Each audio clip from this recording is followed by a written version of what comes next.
오늘이 베드로후서 새벽기도 말씀 마지막 날입니다. 3장 10절로 18절 말씀 우리가 다 함께 읽었는데, 이 베드로 사도의 두 번째 편지 그 마지막 부분, 이 마지막 부분을 가만히 읽으면서 베드로 사도의 마음이 어떤 마음이었을까 하는 것을 생각해 보았습니다.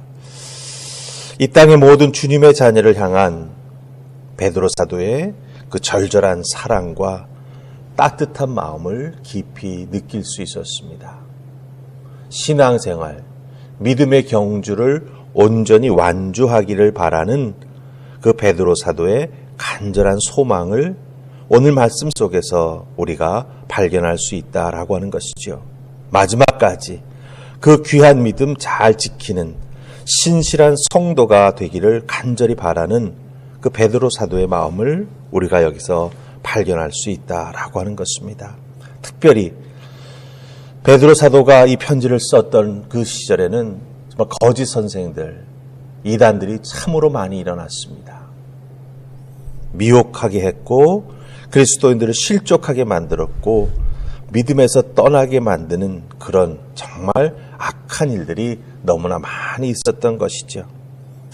그래서 그렇게 넘어지고 결국은 믿음을 떠나는 안타까운 모습을 보면서 베드로 사도는 끝까지 믿음을 지키는 성도가 되는 것, 그것만이 정말 가장 귀한 것이고 또한 사도로서 자기가 마지막 감당해야 될 사명이다, 이렇게 느꼈던 것 같습니다. 그래서 그 성도들을 마지막 때에 온전히 붙잡아 주기를 바라는 간절한 마음으로 오늘 우리가 읽은 말씀, 이 말씀을 기록하게 되었다라고 하는 것이죠. 자, 그럼 베드로 사도의 마음을 우리가 이렇게 하나하나 살펴보면서 주님의 날을 기다리는 우리는 어떤 마음, 어떤 믿음으로 준비해야 하는가라고 하는 것 다시 한번 확인해 보십시다. 함께 살필 첫 번째 말씀은 11절, 12절 말씀입니다.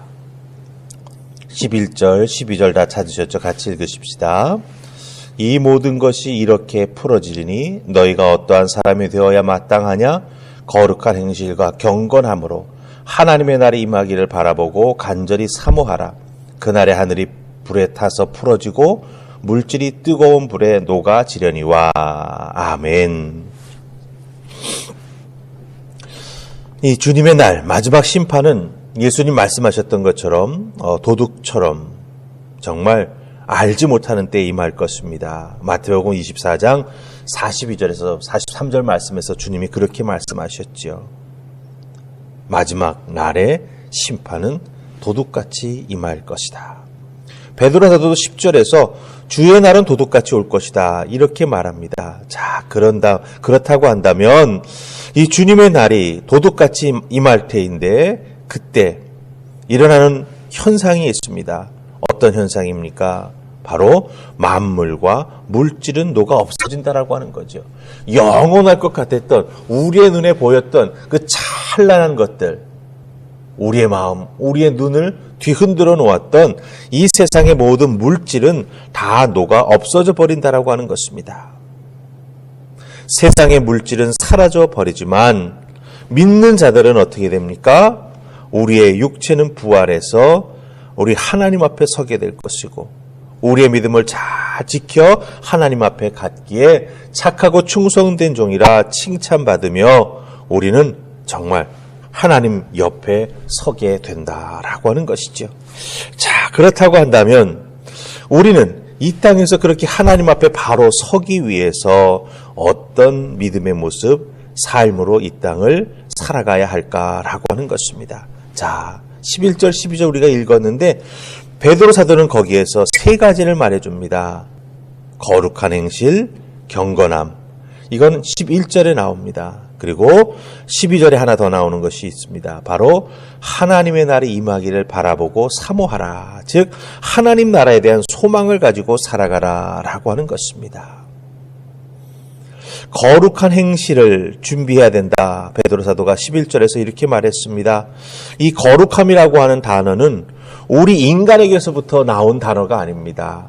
성경에 보면 거룩함은 바로 하나님에게서부터 나온 단어이고 표현입니다. 하나님이 거룩하시기 때문에 그 거룩함이라고 하는 단어가 나타나게 되었던 것이죠. 그런데 그 거룩함을 우리가 닮아가야 된다라고 하는 거예요. 어떻게 우리가 우리의 행동이나 우리의 삶의 모습, 또 신앙을 실천하는 것이 거룩해질 수 있을까요? 성경은 불가능한 것을 요구하지 않습니다. 거룩한 삶, 경건함, 하나님 나라에 대한 소망은 사실 우리 마음대로 되는 것 아니죠. 그렇기 때문에 우리는 하늘로부터 임하는 은혜와 능력을 통해서 이 거룩함, 경건함, 하나님 나라에 대한 소망을 가지고 살아가는 자가 되어야 된다라고 하는 겁니다. 하늘로부터 임하는 은혜, 어떻게 우리에게 임합니까? 기도해야 하지요. 말씀을 통해서 우리와 함께 하시는 성령님의 은혜와 능력이 무엇인지를 깨달아 알고 성령님께서 우리와 함께 해주시기를 바라는 간절한 믿음 가지고 또 기도를 통해서 나아가는 우리가 될 때 이와 같은 것들을 하나하나 이루어갈 수 있다라고 하는 거예요. 거룩한 행실, 경건함, 하나님 나라에 대한 소망, 이것은 우리 인간의 힘으로 되지 않는다. 그러나 할 수 있다. 어떻게? 하나님의 은혜를 구하며 말씀 속에서 하나님의 허락해 주시는 생명의 꼴을 먹으면서 또한 성령님께 기도하여 은혜와 능력을 덧입을 때 이와 같은 것들을 감당해 나아가는 하나님의 사람이 된다라고 하는 것입니다. 그런데 이 거룩함, 경건함, 하나님 나라에 대한 소망을 이루어 나가는 우리가 되기 위해서 사실은 신앙생활에서 열심을 내야 되죠. 그러나 베드로 사도는 오늘 말씀 속에서 이렇게 열심을 낼 때 너희가 한 가지 조심해야 될 것이 있다, 이렇게 말합니다. 그 조심이 무엇입니까? 16절 뒷부분에 가보면은 성경을 억지로 푸는 자가 되지 말라라고 하는 거예요. 성경을 억지로 푼다라고 하는 것은 무엇을 의미합니까? 자의적인 해석이죠. 어떤 자기의 호기심을 자극하는 성경 구절을 그냥 인간적인 방법으로 성경 속에 온전한 해석이 나와 있지 않는데 상상력과 또 그것을 풀 수 있는 여러 가지 현상을 세상에서 끌어와 가지고 그 말씀을 풀어나가는 것입니다. 이와 같은 성경을 자의적으로 해석하는 우리가 되어서는 안 된다라고 하는 것이죠. 왜냐하면 우리는 본질상 죄인이기 때문에, 또한 우리의 이 세상에서 살아가는 마음과 생각은 언제든지 악한 세력에게 사실은 미혹당할 수 있기 때문에 더욱더 조심스럽게 하나님 말씀을 대하고 말씀을 이해하는 자가 되어야 되지 내 마음대로 풀려고 해서는 안 된다라고 하는 것입니다. 그래서 그런 조심을 해 나아가면서 우리 하나님 앞에 거룩한 행실, 경건함, 하나님 나라에 대한 소망을 우리가 끝까지 지켜나가는 하나님의 사람이 되어야 한다라고 하는 거예요. 근데 이 세 가지를 지켜나가기 위해서는 아주 정말 우리가 꼭 이루어야 될 것이 하나 더 있습니다. 베드로 사도는 그것을 18절에서 우리에게 알려주고 있습니다. 우리 18절 한번 다 찾아서 같이 읽을까요? 같이 읽습니다. 시작. 오직 우리 주 곧 구주 예수 그리스도의 은혜와 그를 아는 지식에서 자라가라. 영광이 이제와 영원한 날까지 그에게 있을지어다. 아멘. 뭐라고 말하고 있습니까? 바로 성장해야 된다라고 하는 것이죠. 우리 주 곧 구주 예수 그리스도의 은혜와 그를 아는 지식에서 자라가라, 이렇게 말하고 있습니다. 이 자라가라라고 하는 표현이 굉장히 중요합니다. 왜냐하면 예수를 믿고 구원받는 것은 단 일회적인 사건입니다. 믿음을 통해서 우리에게 선물로 주어지는 것이 구원입니다. 하지만 그리스도 안에서 새롭게 얻은 우리의 이 생명은 자라나야 합니다. 성장해야 합니다. 든든한 믿음의 뿌리를 내리고 주님 닮아가는 삶으로 변화되어서 조금씩 자라나야 된다라고 하는 것이죠. 그렇기 때문에 예수 그리스도 안에서 우리 얻은 새 생명, 주의 은혜 가운데 목적지까지 갈 수 있도록, 천국까지 갈 수 있도록 우리의 믿음은 성장해 나아가야 된다라고 하는 거예요. 그럼 성장은 그냥 자동적으로 이루어지는 걸까요? 아니라고 하는 것입니다. 예수 안에서 구원을 통해서 얻은 우리의 영원한 이 생명은 우리가 신앙생활을 해 나아가는 과정 속에서 말씀을 통해서 예배를 통해서 공동체에서 믿음의 사람들과 함께 신앙을 나누는 과정 중에 또한 세상에서 살아가는 과정 중에 연단을 받게 됩니다.